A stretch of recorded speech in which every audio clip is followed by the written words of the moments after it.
दोस्तों, ये कहानी बिरजू नाम के एक भेलपुरी वाले की है, जिसकी भेलपुरी बहुत ही मशहूर थी। उसके ठेले पे हमेशा भीड़ लगी रहती थी, लेकिन अपनी बीवी के कहने पर उसने अपनी भेलपुरी का दाम बढ़ा दिया। आगे क्या हुआ जानने के लिए हमारी ये कहानी अंत तक जरूर देखिए। और हाँ, ऐसी ही अनोखी और मजेदार कहानियाँ देखने के लिए हमारे इस चैनल को जरूर सब्सक्राइब करें। समुंदर के किनारे बिरजू भेलपुरी वाले की दुकान थी। शाम के वक्त बहुत से लोग समुंदर के किनारे टहलने आया करते थे, जिसकी वजह से बिरजू की दुकान पर बहुत भीड़ हुआ करती थी। अरे आओ भाई आओ, बिरजू के हाथ से बनी नमकीन, तीखी, खट्टी, मीठी इमली के आचार वाली स्वादिष्ट भेलपुरी खाओ। एक बार खाओगे बार बार आओगे। वाह भाई वाह, क्या मस्त भेलपुरी बनी है। पता नहीं क्या जादू है बिरजू भैया के हाथों में। और नहीं तो क्या, हम घर पर चाहे जितनी कोशिश कर ले, पर ऐसी भेलपुरी नहीं बना पाते।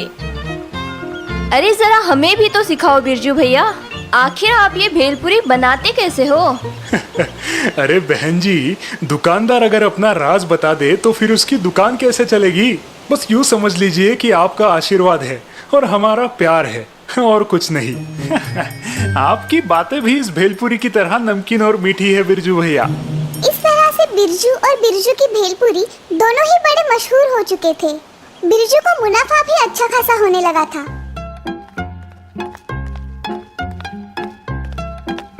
अजय जरा सुनो तो, मेरी मानो तो भेलपुरी के दाम जरा बढ़ा दो।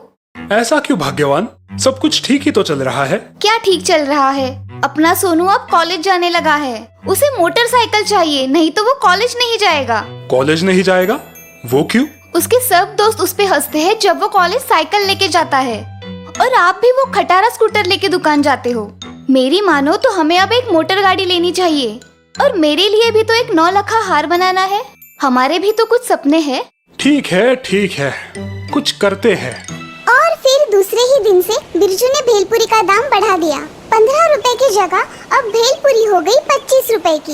लेकिन फिर भी ग्राहक उसकी दुकान पे आना बंद नहीं हुए, वो तो दिन ब दिन बढ़ते ही जा रहे थे। मैंने कहा था ना, लोगों को अपनी भेलपुरी बहुत पसंद है। मैं तो कहती हूँ दाम और बढ़ा दो। बीवी के कहने पर बिरजू ने अब दाम और बढ़ा दिए। 25 रुपए की भेलपुरी अब 35 रुपए में बिकने लगी। ये देख बिरजू की दुकान के पास जो नारियल वाला था, वो उसके पास आया। ये तुम क्या कर रहे हो बिरजू? दाम इतने बढ़ाओगे तो ग्राहक आना बंद हो जाएंगे। ऐसा मत करो। अरे तुम अपने धंधे की चिंता करो, तुम्हारे नारियल बिकते नहीं तो तुम मुझ पर जल रहे हो।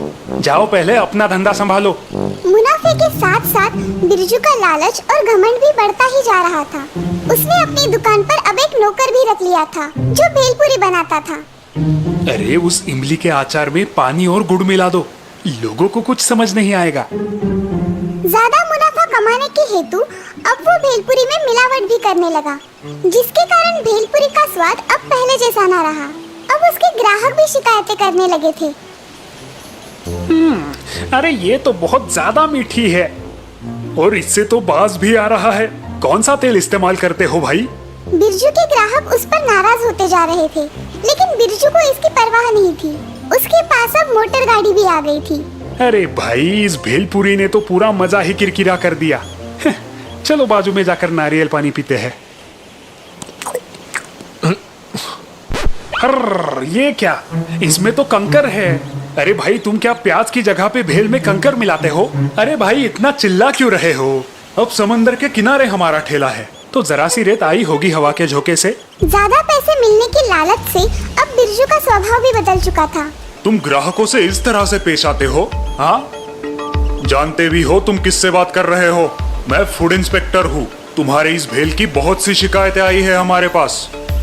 जी वो मुझसे गलती हो गई। अगर गलती हुई है तो सजा भी तो मिलनी चाहिए। तुम्हारा लाइसेंस जब्त किया जाता है। अरे नहीं हुजूर, अरे ऐसा मत कीजिए, मैं गरीब आदमी हूँ, ऐसा मत कीजिए। मोटर कार में घूमते हो और खुद को गरीब कहते हो? शर्म आनी चाहिए तुम्हें। बिरजू भेलपुरी वाले का लाइसेंस जब्त हो गया। पैसों के लालच में आकर मैंने अपने धंधे में ही बेईमानी की है। भगवान, मुझे माफ कर देना, मैं दोबारा ऐसी गलती नहीं करूंगा। देखा दोस्तों, बढ़ते मुनाफे के साथ साथ बिरजू भी कैसे घमंडी बनता गया। उसका ये घमंड ही उसके व्यापार को ले डूबा। तो दोस्तों, इस कहानी से हमें ये सीख मिलती है कि घमंड और लालच से हमेशा नुकसान ही होता है। हमें इन बुरी आदतों से दूर रहना चाहिए। रामपुर गांव में मंगतराम चाय वाले की दुकान बड़ी ही मशहूर थी। मंगतराम था भी बड़ा मेहनती। वो हर दिन सुबह 5 बजे उठता था और अपने काम पर लग जाता था। उसके पास 5 भैंसें थी, जिनका ताजा ताजा दूध निकालकर उसे लेकर वो अपनी दुकान की तरफ निकलता था। गांव में जो रेलवे स्थानक था, उसके बाहर ही मंगतराम की चाय की दुकान थी। इसीलिए उसकी दुकान पर भीड़ भी बहुत हुआ करती थी। वाह मंगतराम, क्या बढ़िया चाय बनाई है। हाँ भाई, सच में। मैं रहता तो हूँ पास वाले गांव में, लेकिन चाय पीने हमेशा इसी के दुकान पर आता हूँ। मंगतराम भाई, जरा हमें भी तो बताओ, तुम चाय में ऐसा क्या मिलाते हो? बस अपना प्यार मिला देता हूँ उसमें। शायद उसी वजह से वो बढ़िया बन जाती होगी। मंगतराम ने बड़ी ही चतुराई से अपना जवाब दिया था, लेकिन उसकी चाय की इस स्वाद का असली राज तो कुछ और ही था। मंगतराम चाय में डालने के लिए जो मसाला इस्तेमाल करता था, उसे वो अपने हाथों से बनाया करता था। इस मसाले में वो ताजा चाय के पत्ते, हल्दी, शहद, लवंग, इलायची ऐसी बहुत सारी चीजें मिलाया करता था, तब जाके कहीं वो मसाला बनता था। वाह, क्या खुशबू है। ये है मेरी चाय का असली राज। बस इतना ही नहीं, वो हमेशा अपनी भैंसों का ताजा दूध ही चाय में मिलाने के लिए इस्तेमाल करता था, जिससे वो ज्यादा गाढ़ी और स्वादिष्ट बन जाती थी। मंगतराम, कहाँ जा रहे हो? आज दुकान भी बंद है। हाँ, वो थोड़ा शहर से सामान लाना है, शाम तक आ जाऊंगा। मंगतराम रेलवे में से सफर करता हुआ शहर पहुंचता है। अपनी जरूरत की चीजें खरीद कर वो बस अब निकलने ही वाला होता है कि तभी उसे एक बहुत बड़ा मॉल दिखाई देता है। बड़ा ही शानदार मॉल है। थोड़ी देर अंदर घूम के आता हूँ।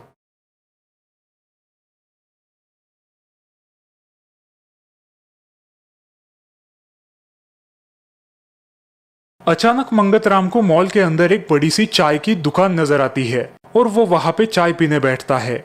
जरा मैं भी तो देखूं इस चाय का स्वाद। हे भगवान, ये चाय है या कोई कड़वी दवा? मैं तो इसे नहीं पी सकता। 25 रुपए। 25 रुपए एक चाय के? दुकान में बैठे बाकी के ग्राहक मंगतराम की तरफ बड़ी अचरज से देखने लगते हैं। बेचारा मंगतराम पैसे देकर दुकान से बाहर निकलता है। मैं ही पागल हूं जो गांव में 5 रुपए में चाय बेच रहा हूं। अगर मैंने भी दाम बढ़ा दिए होते तो आज तक मेरी भी इस गांव में एक आलीशान चाय की दुकान होती।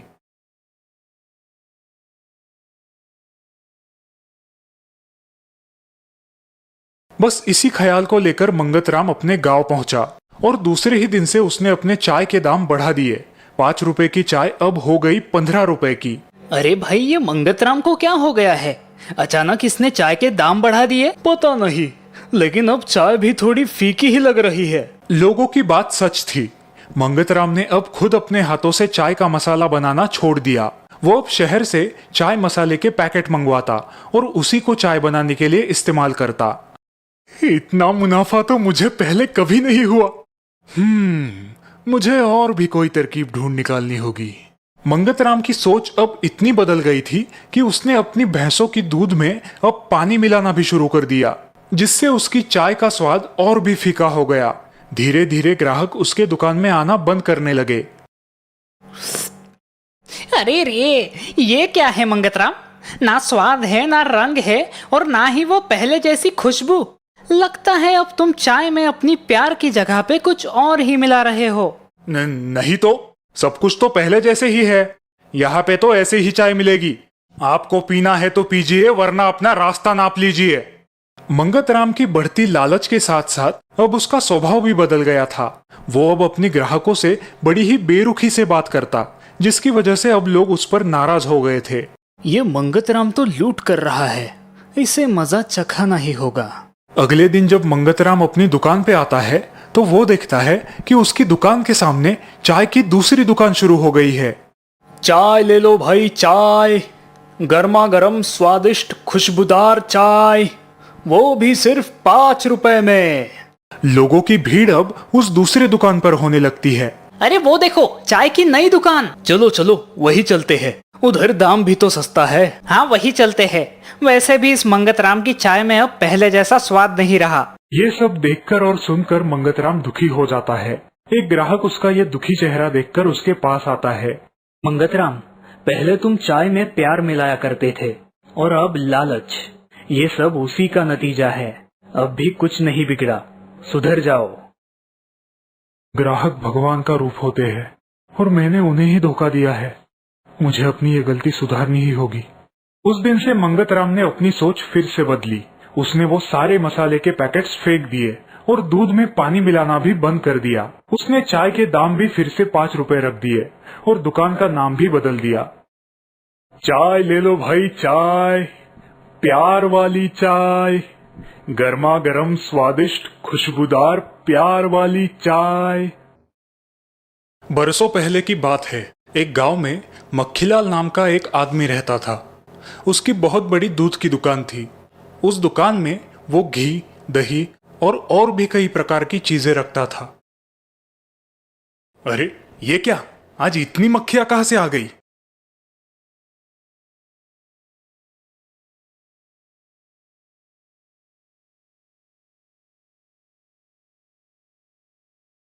ओ मक्खीलाल चाचा, मुझे 2 किलो घी देना। हाँ बेटा, अभी देता हूँ।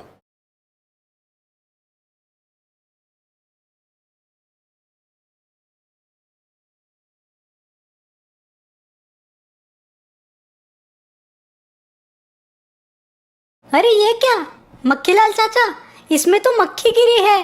क्या मक्खी? दिखाओ तो जरा। लड़का मक्खीलाल को घी का डिब्बा दिखाता है।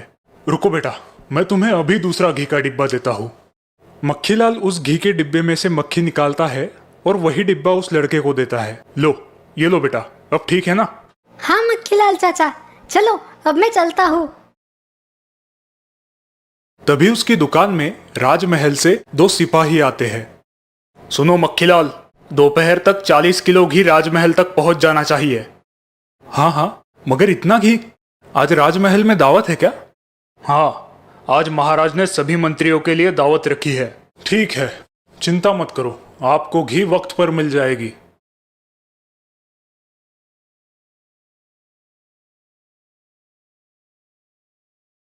सुनो सुखीलाल, आज दोपहर तक 40 किलो घी राजमहल में पहुंचाना है। चलो जल्दी जल्दी काम पर लग जाओ। पर मालिक, 40 किलो घी बनाने के लिए अपने पास इतना दूध ही नहीं है। एक काम करो, जितना भी दूध है उसमें आधा पानी मिला दो, इससे काम हो जाएगा।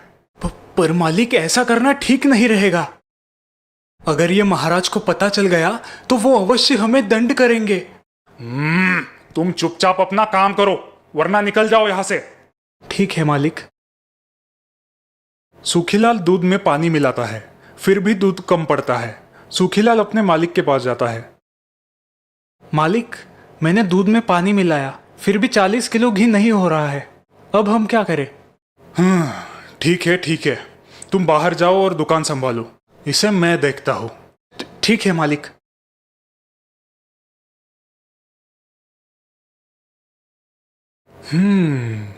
क्यों ना मैं इसमें वनस्पति तेल मिला दूं? मक्खीलाल पास ही में रखा वनस्पति तेल का डिब्बा उठाता है और घी में मिला देता है और घी का डिब्बा पूरा भर देता है।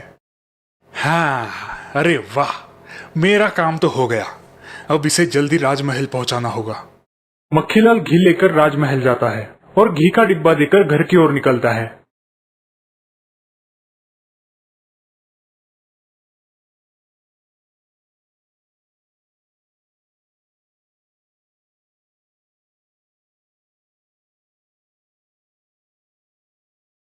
खाना हो जाने के बाद सभी मंत्री राजा से मिलकर अपने घर निकल जाते हैं। राजा सभी को मिठाई का एक एक डिब्बा देता है। खाना हो जाने के बाद सभी, अरे वाह, कितनी अच्छी सुगंध आ रही है। थोड़ी मिठाई मैं भी चख लेता हूँ।